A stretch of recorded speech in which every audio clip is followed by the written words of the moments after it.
이제 오늘 세 번째 리뉴얼이란 제목으로 우리가 강의를 들을 텐데요.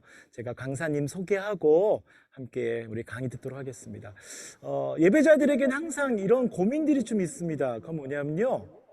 교회에서 담임 목사님과 함께 담임 목사님의 강단 사역을 함께 서포트하는 그 일들 가운데 내가 과연 잘하고 있는가? 또 목사님과 아주 긴밀한 그런 협동 관계를 준비하면서 목사님이 우리의 찬양을 잘 듣고 계시나? 또 목사님이 어떤 찬양을 원하실까? 그런 호흡들을 잘하기를 원하는데 그게 만만치가 않더라고요. 오늘 저희들이 그런 고민들을 좀 함께 나누고 또 우리 교회에서 예배 찬양을 담당하는 우리 예배팀들이 담임 목사님의 관점에서 교회 목양론적인 관점에서 어떻게 예배 사역을 해야 되는지를 나누는 시간을 가지려고 합니다. 이 강의를 누가 해줄 수 있을까 굉장히 고민을 제가 많이 했어요. 여러분에게도 제가 부탁을 했고 강의를 들었는데 이 분야는 예배 사역자가 해야 된다. 그리고 그분이 담임 목사님의 이제 위치에 서셔서 우리 예배팀을 바라보면서 우리 동지감을 가지고 그 정체성을 가지고 강의해 주셨으면 좋겠다고 생각을 했는데 제 주변에 그런 분이 딱 한 분 나타나셨습니다. 오늘 우리 강의해 주실 우리 목사님은요.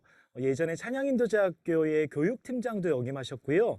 또 오랫동안 예배사역도 훌륭히 감당하셨고 지금은 또 거룩한 빛 광성교회라는 대형교회 담임 목사님을 하시면서 우리 교회에서 또 목양을 하시고 예배 찬양팀들을 함께 훈련시키시는 목사님이십니다. 우리 거룩한 빛 광성교회 곽승현 목사님 소개할 때 여러분 우리 두 팔 불려서 마지막 강의 저희들에게 많은 성령의 은혜를 부어달라고 우리 큰 박수로 환영하면서 목사님 모시도록 하겠습니다. 목사님 모시도록 하겠습니다. 네, 여러분들 반갑습니다.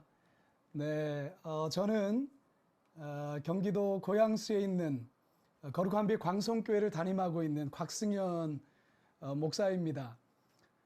저도 10년 전까지만 해도 여러분들과 같이 찬양팀을 이끌면서 매 예배 때마다 기타를 치고 찬양을 인도했던 그런 한 사람이었습니다.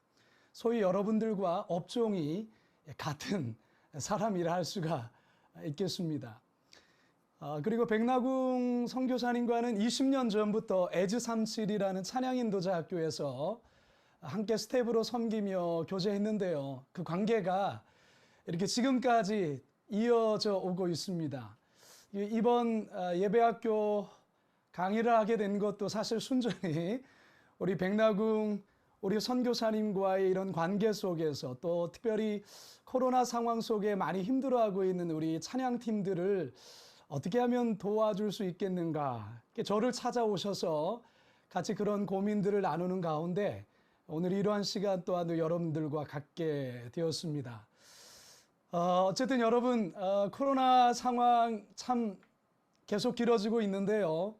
이런 상황에서 찬양 사역 감당하기가 많이 힘드실 텐데 여러분 많이 힘드시지요? 네, 많이 힘들 거라 생각을 합니다. 특별히 찬양 인도를 찬양팀을 꾸려가는 리더분들은 더없이 많이 힘들지 않을까. 왜냐하면 저희가 팀 간에 함께 모여서 뭔가를 준비도 하고 또 단지 우리가 예배 가운데서 찬양 인도하는 것만이 아니라 같이 모여서 교제도 하고 또 서로 간에 격려도 하고 또 서로 이러한 피드백들이 서로 간에 오고 가야만이 참 이 찬양 사역을 역동적으로 할 수 있는데 지금 어쨌든 상황 자체가 많이 그러지를 못하는 그런 상황 속에서 특별히 찬양 팀원들 정체성도 많이 흔들리고 있고 그런 팀원들의 마음을 도닥이면서 끌고 간다라는 것이 참 여러모로 많이 쉽지 않겠다 이런 생각이 들었어요. 아마 우리 백나궁 선교사님이 온라인 예배학교를 기획한 것도 바로 이런 찬양팀 요즘에 어려운 이런 상황 때문에 어떻게 하면 좀 그들을 좀 격려하고 힘을 북돋아 줄까 이런 고민 속에서 아마 이 찬양학교 예배학교를 열게 되었다라고 저는 알고 있습니다. 어쨌든 여러분들 힘내시기를 바랍니다. 모두가 어려운 시간 지내고 있지만 여러분 끝까지 견디시고요. 잘 버텨주시고요. 그리고 우리 같은 업종에 있는 동역자들끼리 여러분 함께 화이팅 하셨으면 좋겠어요. 자, 요즘 올림픽 경기 우리 선수들이 막 화이팅 많이 외치는데 우리도 한번 좀 화이팅 같이 한번 외치면 어떨까 싶습니다. 제가 하나, 둘, 셋 할 테니까요. 우리 화이팅 한번 외쳐봅시다. 하나, 둘, 셋, 화이팅! 네, 고맙습니다. 백남군 선교사님이 저에게 이 온라인 예배 학교에 관해서 설명하시면서 저에게 특별히 부탁한 것이 있었습니다. 어떤 부탁이냐면 담임 목사님으로서 교회 찬양팀에 대한 바람 이런 부분도 함께 이야기해 줬으면 좋겠고 또한 찬양팀들이 고민하고 있는 부분에 대해서 실질적인 또 진솔한 이야기를 좀 많이 해주셨으면 좋겠다라고 저에게 부탁을 하셨어요. 그러면서 저에게 이미 여러분들이 써서 제출해 주신 그 질문들을 저에게 보여주시면서 이 질문에 대해서 목사님 좀 이렇게 답을 해 주시는 우리 찬양팀들이 고민하고 있는 이 부분들인데 이것을 담임 목사님의 입장에서 좀 잘 이야기해 주면 좋겠습니다라고 저에게 그런 요청을 하셨습니다. 그래서 저는 오늘 어떤 강의라기보다는 제가 찬양 사역을 하면서 또 여러분들이 가지고 있는 그 고민들, 저도 했던 고민들이거든요. 그러니까 그런 것들을 또 여러분들하고 진솔하게 또 나누면서 또 담임 목사로서 또 목양론적인 관점에서 우리 찬양팀과 어떻게 교회 이 예배 찬양팀을 함께 서로 잘 은혜롭게 또 사역을 해갈 것인가에 대한 부분들을 같이 좀 나눠보려고 합니다.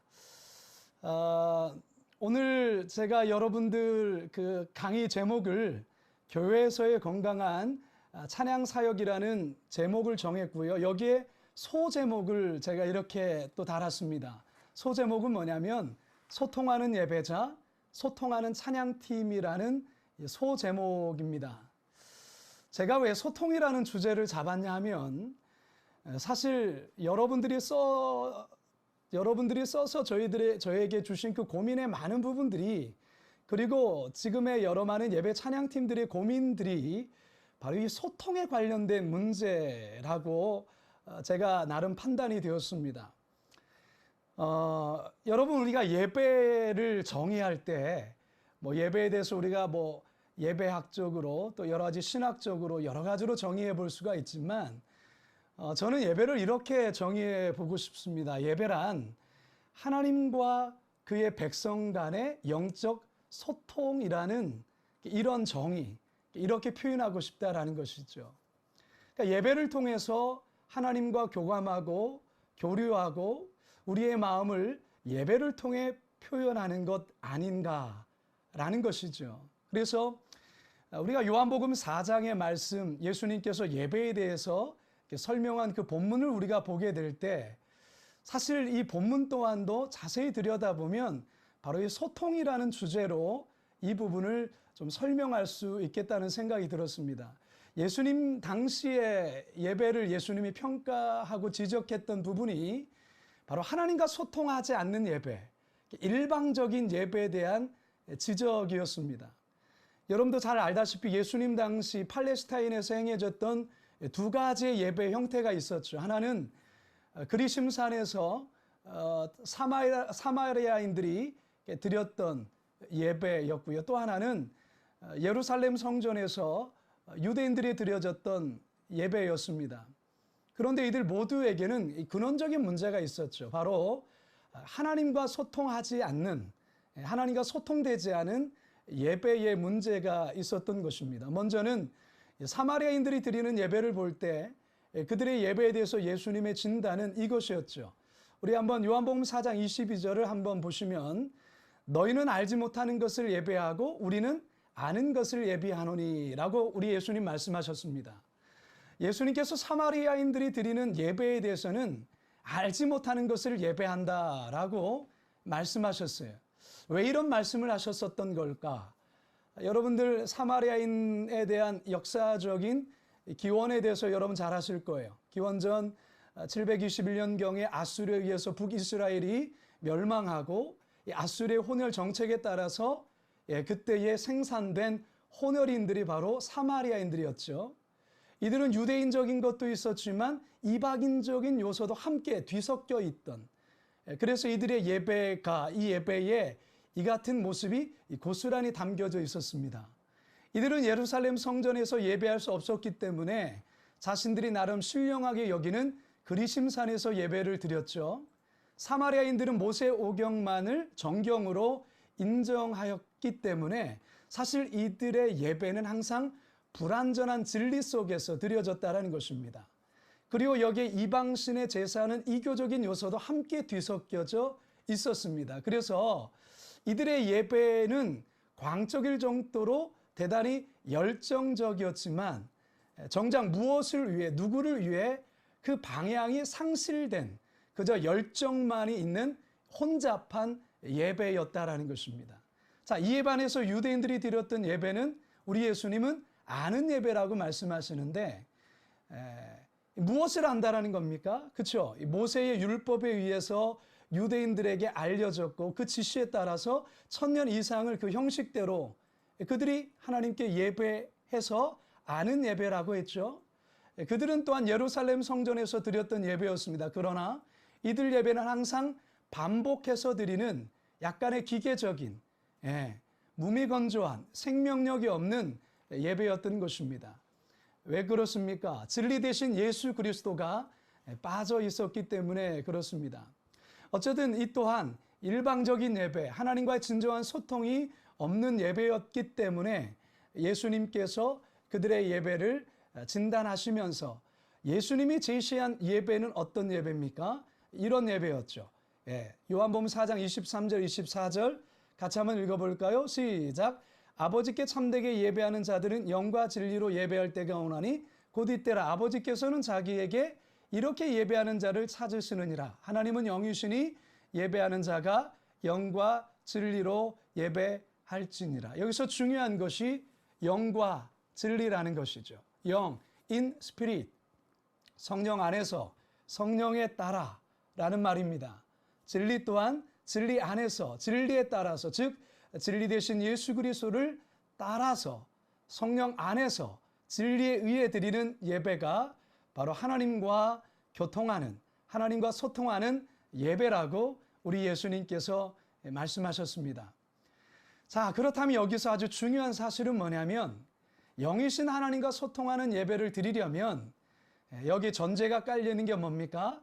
예배자가 먼저 영적인 사람이어야 된다는 것입니다. 영적으로 거듭난 사람이어야 하나님과 교통하는, 소통하는 예배가 성립된다는 것이죠. 따라서 아무리 기가 막힌 목소리, 뛰어난 연주 실력으로 예배 찬양을 해도 영적으로 거듭나지 않은 자의 찬양은 예배가 아니라 그거는 하나의 콘서트요, 또 연주회요, 발표회가 되는 겁니다. 하나님과 상관이 없는 것이 되는 것이죠.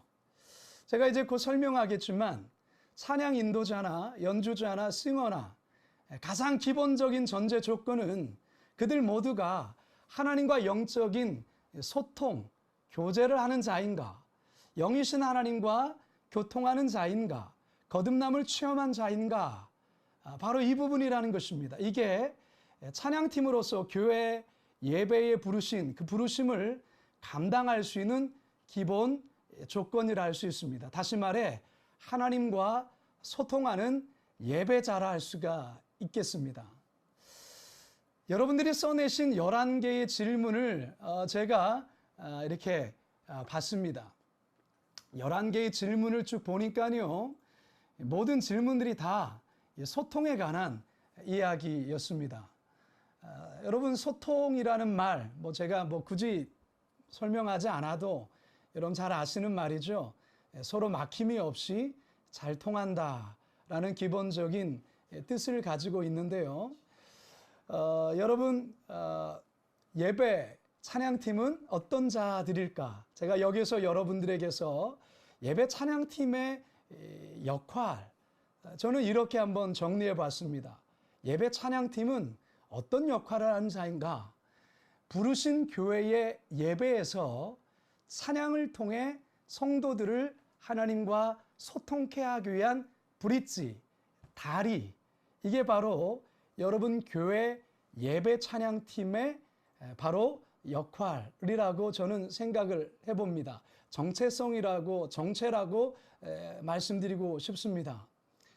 여러분, 우리는 하나님 앞에 예배하는 자임과 동시에 우리 성도들을 하나님과 소통케 하기 위한 하나의 다리라는 것입니다. 이 브릿지 역할을 감당하기 위해서 하나님께서 우리를 교회 가운데 예배 찬양팀으로 부르셨습니다. 자, 따라서 여러분, 저는 이제 4가지 여러분들이 소통에 관련된 부분을 좀 말씀드리려고 합니다. 예배 찬양팀에 4방향의 소통이 있습니다. 첫째는 하나님과 예배 찬양팀 간의 소통이고요. 두 번째는 성도와 예배 찬양팀 간의 소통이고요. 세 번째는 담임 목회자, 교회 리더들과 예배 찬양팀 간의 소통이고, 마지막 4번째는 찬양팀원과 찬양팀 리더 간의 소통이라 생각을 합니다. 이 4가지 방향의 소통의 그림을 여러분들이 한번 머리에다가 이미 좀 그려주셨으면 좋겠어요. 이 4가지 소통이 하나라도 막히게 되어지면 우리는 건강하지 못한 찬양팀이 되는 것입니다. 그래서 제가 이 4가지 4방향의 소통에 관련돼서 제가 여러분께 설명을 해드리려고 하는데요. 가장 첫 번째, 예배 찬양팀은 하나님과의 소통을 이루는 자들이다 라고 먼저 이 부분을 먼저 말씀드리고 싶습니다. 여러분, 교회마다 찬양팀의 환경과 상황이 다 다를 겁니다. 교회적인 어떤 지원이나 또 담임 목사님의 어떤 관심이 교회마다 다 다릅니다.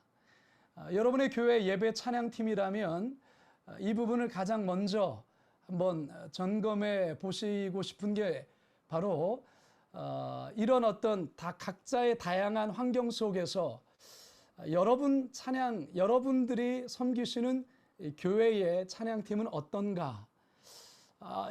먼저는 여러분 찬양팀이 과연 사역할 때 하나님과 소통이 일어나고 있는가? 찬양 인도자가 하나님과 소통하는 인도자인가? 찬양팀, 악기팀이, 싱어들이, 엔지니어가, 미디어 담당자들이 하나님과 교감을 하는 자인가? 이거 한번 여러분 점검해 보셔야 합니다. 여러분, 저에게 주신 첫 번째 여러분 질문 제가 쭉 보면서 11개의 질문을 이 4방향의 소통의 내용으로 제가 다 이렇게 구분을 해보았습니다. 여러분들의 질문을요. 이런 질문을 제가 여러분 해주신 것을 봤는데요. 찬양팀을 뽑을 때 영성 있는 사람, 음악성 있는 사람, 누굴 뽑아야 하나요? 라고 여러분들이 질문하셨습니다. 이 질문은 저는 하나님과 소통에 관한 질문으로 이렇게 제가 생각해 보았습니다. 여러분, 정답은 영성이 있고 음악성이 있는 사람을 뽑아야 합니다. 근데 이게 참 어렵죠. 이게 어렵다라는 것입니다. 좀 전에도 말씀드렸습니다. 교회마다 참 상황들이 다 다릅니다. 환경들이 다 달라요. 찬양팀원을 충원하는 게 참 많이 어렵죠. 작은 교회 같은 경우 이 베이스 쳤던 청년이 갑자기 군대 간다고 하면, 또 자매들 같은 경우 결혼해서 또 교회를 떠난다고 하면은 이 하루 만에 이렇게 또 그 자리가 비어버리게 되어지는 이런 어려움이 발생하게 되죠. 이런 결혼 상태가 발생되면 이 한 사람을 충원하는 게 무척이나 어렵습니다. 그러다 보니 일단은 인원을 채워야 하기 때문에 악기를 다룰 줄 아는 사람이라면 무조건 세우려고 하는 경우들이 있습니다. 그러나 이건 대단히 위험하다라고 제가 말씀을 드리고 싶어요. 여러분, 찬양팀은 음악을 하는 팀입니다. 그러나 음악만 하는 팀은 결코 아니라는 것이죠. 하나님께 예배하기 위해서 세워진 구약으로서는 레위인들 아니겠습니까? 따라서 찬양팀 모두가 하나님과 깊은 교감이 있는 자여야 합니다. 제가 앞에서 말씀드렸던 찬양팀의 가장 기본이 바로 하나님과의 소통, 하나님과의 교감을 갖는 자여야 한다라는 부분, 즉 영성이 있어야 되는 것이죠. 이것이 바로 교회 찬양팀의 정체성에 관한 문제라는 것으로 여러분들이 먼저 이 우선순위에 두셔야 합니다. 이 정체성에 따른 우선순위를 세워야만이 찬양팀이 방향이 틀어지지가 않습니다. 물론 현실적인 어려움 압니다. 어렵지만 그러나 이 정체성과 이 방향성에 대해서는 먼저 우리가 잘 가져야 되는 것이 예배 찬양팀의 우선이라 생각합니다. 여러분 방금 전에 말씀드렸던 것처럼 영성이 있으면서 음악성이 있는 사람을 뽑으라라고 말씀을 드렸습니다만 참 쉽진 않죠. 그렇기 때문에 저는 여러분께 이런 완벽한 사람이 없지만 그러나 중요한 것은 음악적인 부분이 조금 부족하더라도 하나님 앞에 예배에 대한 소원하는 마음이 있다고 한다면 그런 사람들을 세우는 것이 중요하다고 생각을 합니다. 조금 부족해도 함께 훈련하면서 영성을 갖추면서 함께 나아가는 것, 이게 필요하다라고 제가 여러분께 말씀을 드리고 싶습니다. 하나님과 소통하는 찬양팀이 되려면 여러분, 저는 여러분께 제안하고 싶은 것은 여러분 예배 찬양 인도하기 전에 먼저는 여러분 찬양팀 개인의 반드시 골방 예배가 있어야 합니다. 이거는 여러분들이 하나님과의 소통의 문제이기 때문에 여러분들이 이런 골방의 예배와 찬양이 없이 그저 예배 가운데만 여러분들이 찬양으로 쓰게 되어진다면 그것은 우리가 쇼가 될 수 있는 가능성이 많습니다. 반드시 여러분 찬양팀원 한 분 한 분이 본 예배를 드리기 전에 하나님과의 깊은 골방 예배가 반드시 있어야 된다라는 거 말씀드리고 싶고요. 또한 찬양팀 콘티가 나오지 않습니까? 그러면 그 찬양팀 콘티를 갖고서 여러분들이 예배를 하기 전에, 그러니까 회중 앞에서 공적인 예배를 드리기 전에 또한 연습하기 전에 그 콘티를 갖고서 먼저 여러분 찬양팀만의 깊은 예배가 반드시 먼저 선행되어야 된다는 것을 여러분께 먼저 말씀을 드리고 싶습니다. 이와 같은 모습으로 이와 같은 형태로 여러분 찬양팀이나 또 여러분 개인이 하나님과 영적으로 소통하는 것, 이게 필요하다라고 먼저 말씀을 드리고 싶고요. 자, 두 번째에 관해서는 성도와 찬양팀 간의 소통에 관련된 부분을 먼저 또한 말씀드리고 싶습니다. 예배 찬양 사역팀이 반드시 잊지 말아야 될 것이 있습니다. 예배 찬양팀의 역할. 저도 과거에 찬양 사역하면서 자주 범했던 실수가 있습니다. 그것은 뭐냐면 제가 선호하고 또 제가 열광했던 찬양 집회의 분위기와 찬양의 형태를 제가 섬기고 있는 교회 안에서 그대로 재현하고 싶은 그런 열망이 늘 컸습니다. 그래서 제가 찬양 인도했던 당시 두란노 경배와 찬양의 하스테반 선교사님의 어떤 인도법이나 예수전도단의 화요전도 집회나 그야말로 이 선망의 찬양 집회, 거기를 갔다 오면 그 갔다 온 찬양곡이라든지 분위기라든지 그런 음악의 형태를 제가 섬기고 있는 교회에 그대로 재현하고 싶었던 것이죠. 여러분, 지금은 덜한데 제가 정말 이 경배와 찬양, 이 예배 찬양이 그야말로 온 교회마다 그 뜨거웠던 그 시대의 때는 정말 대단했습니다. 1시간 전에 자리를 겨우 잡을 정도로였고, 사실 자리가 없어서 스크린이 설치된 곳에 가서 모니터를 보면서 그럼에도 불구하고 가득 찬 그 찬양의 열기가 얼마나 뜨겁고 대단했는지 모릅니다. 그런 은혜를 받고서 또 그곳에 가면 새로운 곡들을 이제 대하지 않습니까? 처음 듣는 곡이지만 그곳에 가면 처음 듣는 곡도 그냥 쉽게 따라서 합니다. 악기 세션도 대단하고요. 하스테반 선교사님의 탁월한 인도와 아무튼 그런 열광의 가운데서 찬양의 은혜를 잔뜩 경험하고 나서 이제 교회로 들어와서 이것을 저의 교회에 또 우리 찬양팀들과 지원하고 싶은 거예요. 근데 문제는 뭐냐면 제가 섬겼던 교회는 100명도 모이지 않는 그런 규모의 소규모의 교회였고, 앉아 계신 분들이 대부분 머리가 희끗하신 장로님, 권사님, 집사님들, 그리고 별로 열정도 없고 손도 안 들고, 뭐 저는 하스단 선교사님 거의 비슷한 목소리로 인도하지만 전혀 성도들은 거기에 반응하지 않는, 그래서 막 속에서는 막 열불이 나는, 그래서 멘트 가운데 자꾸만 책망하는 멘트를 하는 이러한 실수를 했습니다. 찬양을 끝나면 왜 찬송가는 왜 안 했느냐, 이런 피드백을 받게 되어지고, 그럼 참 마음이 어렵고 힘들었었던 것이죠. 여러분, 제가 질문을 보니까 여러분들도 이런 대부분의 찬양팀과 또 성도와의 그런 어떤 그 찬양의 선곡에 관련된 문제라든지, 또 담임 목사님의 어떤 요청하시는 어떤 곡이라든지 뭐 이런 것들에 대한 질문을 하신 것을 제가 봤습니다. 이런 질문이었습니다. 찬송가 어렵고 젊은 사람들에게는 와닿지 않고 트로트 같은데, 뭐 이런 부분인 것이죠. 여러분, 찬송가가 은혜가 안 된다, 어렵다, 젊은 사람들에게는 와닿지 않는다라는 것은 저는 어쩌면 여러분들이 가지고 있는 또 하나의 편견일 수도 있다라는 생각이 들어요.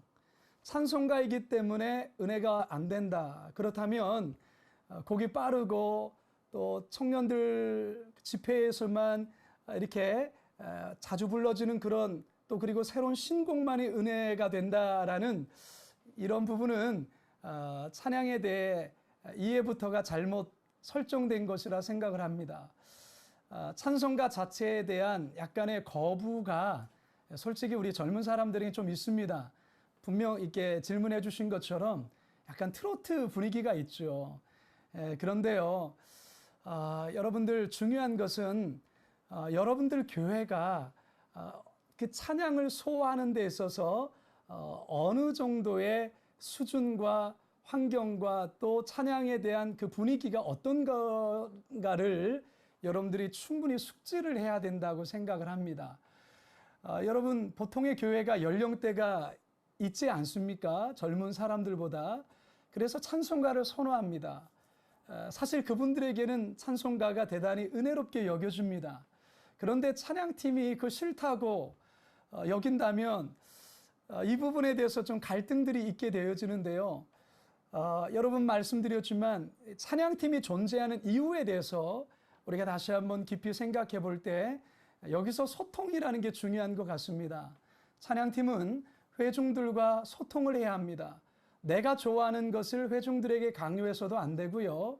찬송가에 대한 불편이 있다면 여기에 대해서는 음악적인 다양한 옷을 입혀볼 수 있지 않을까, 또한 편곡할 수 있는 부분들 또한 있지 않을까, 그리고 회중들도 새로운 곡이 은혜롭다라는 것을 좀 알려주고 회중들도 여기에 좀 반응할 수 있도록 또 여러 가지 방법들을 또 우리 찬양팀이 또 찬양 인도자가 또한 연구하고 또한 그것들을 시도해보는 것들도 필요하다는 것이죠. 무조건 찬송가는 안 되고 CCM이나 예배 찬양곡들만을 선호하는 이런 이분법적인 부분으로 이 찬양곡을 나가신다면 계속해서 그 교회의 예배와 찬양과 또 찬양팀 인도자 간에 계속적인 좀 갈등이 있을 수 있습니다. 여러분, 선교단체의 찬양팀은 우리가 외부에서 하는 여러 찬양 집회들은 여러분 대부분 연령대가 젊고 비슷하고 열정들을 가지고 있고 새로운 곡을 그 예배 때 바로 해도 함께 따라올 수 있는 또 그런 열정들을 갖고 있는 분들이죠.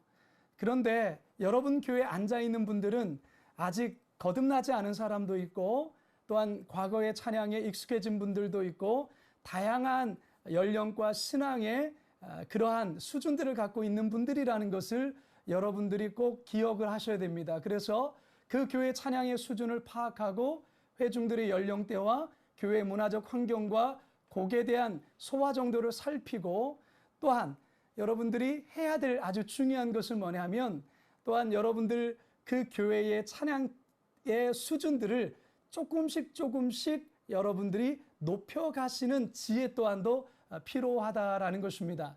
회중들이 찬송가만을 일색하고 또 선호한다면 여러분들 조금 새로운 찬양들을 좀 지혜로운 방법을 통해서 여러 번 반복을 통해서 또한 회중들이 어른들이라면 그것들을 잘 익힐 수 있도록 계속해서 반복한다든지 또한 이런 여러 가지 지혜를 통해서 해나가시면 좋겠다라는 생각이 듭니다. 여러분, 또 다음 그 질문들을 해보도록 하겠는데요. 세 번째, 여러분 담임 목회자와 이 교회 리더들 간의 찬양팀 간의 소통에 관한 부분입니다. 여러분 이 부분 정말 중요합니다. 여러분 질문 중에 5가지 질문이 바로 이 부분에 대한 좀 질문이었습니다. 즉 담임 목사 그리고 중직자와 찬양팀 간의 어떤 소통에 관한 부분인데요. 이런 질문을 받았습니다. 말씀과 찬양이 따로따로 같이 가고 싶은데 말씀이 너무 늦게 나와요. 이런 질문을 하시더라고요. 좀 민감한 부분이긴 합니다. 여러분 교회 시스템이 목회자 설교가 1년 전에 미리 나오든가 혹은 한 달 전에 미리 나오는 구조라면 괜찮지만 대부분 교회가 그렇지 않습니다. 물론 절기와 관련된 이런 때는 목사님들은 절기 설교를 하기 때문에 그때는 절기와 이 설교와 찬양이 같이 가죠. 하지만 나머지 주일이 그렇지 않을 수 있다는 것이죠. 그래서 목사님들이 늘 말씀에 사실은 여러분 쫓겨 사신다라는 것을 여러분들이 좀 이해해 주는 것이 필요합니다. 그렇지만 찬양팀 또한 보다 준비된 예배를 위해서 말씀과 찬양이 함께 가면 사실 좋습니다. 따라서 여러분 이 부분에 있어서 우리 찬양팀 리더가 목사님께 조심스럽게 건의해 드리는 것도 필요하다라는 것이죠. 그러나 목사님께 부담을 드려서는 안 되고요. 또 한 가지는 반드시 말씀과 찬양이 함께 가야 된다라는 것, 이것도 조금 생각을 조금 내려놓는 것도 필요하지 않을까. 무슨 말이냐면 말씀은 말씀대로, 찬양은 찬양대로 또한 인도해도 하나님께서 주시는 메시지와 은혜가 있다라는 것이죠. 여러분들이 말씀의 주제나 내용과 찬양의 선곡이 함께 가기를 원하는 이 부분에 대해서 목사님 앞에 조심스럽게 조금 건의하시면서 조금 설교 좀 더 미리 그 아웃라인이라도 먼저 좀 말씀해 주시면 안 되겠습니까? 라고 조심스럽게 건의해 보시는 것도 필요하겠고요. 또한 방금 말씀드린 것처럼 꼭 같이 찬양과 설교가 같이 가야 된다라는 이런 부담감은 조금 내려놓은 부분도 필요하지 않을까라는 생각이 들었습니다. 이런 질문을 또한 받았습니다. 찬양팀이 교회에서 담임 목사님 다음으로 마이크를 많이 차지하는데 담임 목사님과 대화하고 싶은데 담임 목사님과 동역하려면 이런 말씀입니다. 여러분 담임 목사님 여러분들 대하기 좀 어려우시죠? 아마 그런 교회들이 많이 있을 겁니다. 근데 여러분 우리 목사님도 담임 목사님도 우리 성도들하고 교제하기를 원하고 특히 찬양팀은 목사님의 목회에 대단히 중요한 부분을 차지하기 때문에 반드시 담임 목사와 찬양팀은 정말 친밀한 관계, 가까운 관계로 가야 합니다. 그렇기 때문에 여러분 이 부분에 대해서는 여러분들이 평소에 여러분들의 노력이 좀 필요합니다. 담임 목사님과 가까워질 수 있는 또 가깝게 지낼 수 있는 방법들을 여러분들이 생각해내셔야 됩니다. 만일에 담임 목사님의 어떤 생일이라든지 또 명절 같은 때라든지 찬양팀이 한번 인사차 가셔서 교제를 이렇게 해보시는 것 필요합니다. 그러면서 여러분 예배에 관해서 또 찬양팀에 관해서 같이 목사님의 생각도 한번 물어보시고 또한 목사님의 얘기도 들어보시면서 이런 서로 간에 교제하는 자리, 만남의 자리를 만들어야 된다는 것이죠. 목사님이 알아서 그런 자리를 만들어 주신다면은 뭐 더할 나위 없이 좋지만, 만약에 목사님이 그러지 않는다면, 성향상 그렇다면 여러분들이 먼저 그러한 자리를 한번 깔아 보시는 것. 예. 그리고 새로운 곡들이나 신곡 같은 것들이 나오면 목사님 앞에 그것들을 뭐 CD라든지 USB를 통해서 목사님도 한번 들어보십시오라고 한번 이렇게 자꾸만 뭔가를 이렇게 줘보시면 우리 목사님들 또한도 여러분 더 가깝게 여러분들과 관계를 맺을 수 있지 않을까 생각합니다. 또 다음 질문은 이런 질문이 있었습니다. 우리가 부르고 싶은 찬양 목사님께 알려드리고 싶어요. 목사님이 찬양을 몰라서 알아서 하라고 하시는데 꼭 찬송가 부르라고. 이 질문을 제가 가만히 들어보니까요. 목사님이 찬양에 대한 이해와 방향 그리고 지향점을 우리 찬양 인도자 또 찬양팀들이 좀 파악하는 게 좀 필요합니다. 위의 질문 같은 경우에 목사님이 찬양을 몰라서 알아서 하라고 했다고 하고 또 나중에는 꼭 찬송가를 부르라고 뭐 이런 얘기를 하는데, 제가 볼 때 목사님은 찬송가를 여러분들이 부르기를 원하시는 것 같아요. 알아서 하라고 말하면서 찬송가를 하라고 한다는. 근데 이 찬송가를 부르라고 하는 그 부분에는 목사님이 찬송가를 좋아하는 성향도 있을 수 있고요. 회중들이 찬송가를 더 선호하는 어떤 연령대나 또 그런 성향이기 때문에 그렇게 여러분들 앞에 얘기하는 경우들도 있다고 봅니다. 그래서 제가 아까 말씀드렸지만 항상 여러분들이 그 중간 지점을 찾으셔야 됩니다. 네, 여러분들이 지향하고 싶은 어떤 방향들이 있죠. 그리고 교회가 현재 처해진 현실이 있죠. 그 중간 지점에 대해서 여러분들이 그것들을 찾으시고 그것들을 통해서 목사님의 목회에 함께 여러분들이 잘 동역하고 또 목사님 목회를 도와준다라는 그와 같은 마음으로 함께 하시는 것이 필요하다라는 것이죠. 그래서 여러분들이 최근에 어떤 우리 젊은이층이나 또 많은 분들이 은혜롭게 부르는 찬양인데 우리 목사님이 그런 찬양을 잘 모르고 그렇다면 아까 제가 말씀드린 것처럼 그런 USB를 담아서나 CD를 통해서나 목사님께 먼저 한번 들어보시라고 한번 이렇게 해드리고요. 그러면서 또 목사님과의 만남의 시간을 통해서 그런 마음들도 넌지시 한번 얘기를 해보시고요. 또한 목사님이 찬양팀을 향한 그런 어떤 그 중직자들이나 또 회중들이 하는 이야기들 또한도 이야기하실 때 같이 그 부분들을 같이 잘 들으면서 중간 지점, 교차 지점들을 함께 찾아가는 게 필요하다. 물론 참 쉽지 않죠. 예, 쉽지 않습니다. 또 다음 질문을 보니까 이런 질문들이 있습니다.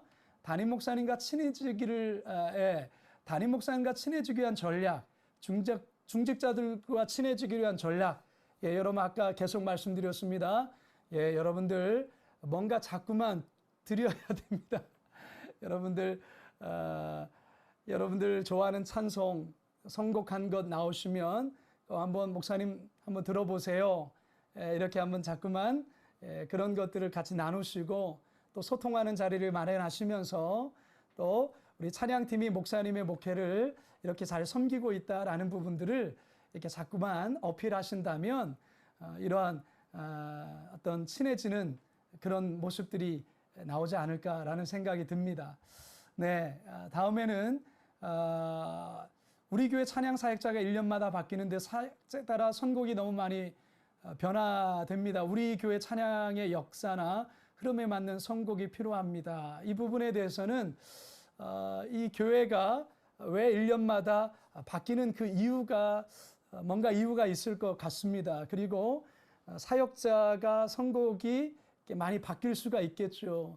이 부분에 대해서는 바뀐 찬양 사역자와 담임 목사님과 그리고 찬양팀 간의 만남을 통해서 또 서로 간의 그 교차 지점을 함께 잘 만들어가는 것이 필요하지 않겠는가 생각을 해봅니다. 그리고 제가 이제 마지막 부분이죠. 네, 찬양팀원과 찬양팀 리더 간의 소통을 마지막으로 얘기하고 제가 강의를 마치려고 합니다. 여러분 또한 이 찬양 팀원과 찬양 리더 간의 소통이 참 중요합니다.